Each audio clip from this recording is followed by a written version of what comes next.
RTC కార్మికులు సమ్మెకు జంగు siren ఊదిరు కదా. ఇక మొన్న అర్ధరాత్రి నుంచి 7 బస్సులు ఆపేసి సమ్మెల పాలు పంచుకున్నారు డ్రైవర్లు, కండక్టర్లు. పొద్దుగాలనే రాష్ట్రం అంతటా 7 కాడ డిపోల ముంగడ ధర్నాలకు పిలుపునిచ్చిరుగా.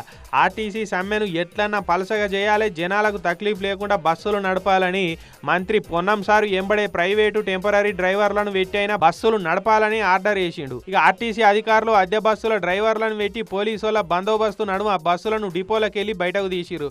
ఇక అట్లా నారాయణఖేడ్ కాడ ప్రైవేటు డ్రైవర్లతోటి బస్సును బయటకు తీస్తుంటే ఓ కార్మికుడు పోయి డిఎస్పీ కాళ్ళ మీద పడ్డాడు. ఇట్లా మీ కాలు మొక్తాం సార్, మా సమ్మెను చేసుకొని బస్సుకు అడ్డం తిరిగిండి. ఇట్లా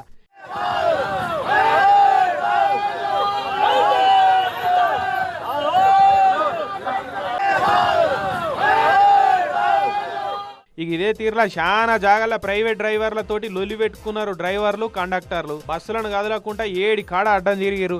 ఇక పోలీసు వాళ్ళు వచ్చి కార్మికులను చెదరగొట్టి బస్సులకు తొవ్వ క్లియర్ చేయవట్టిరు.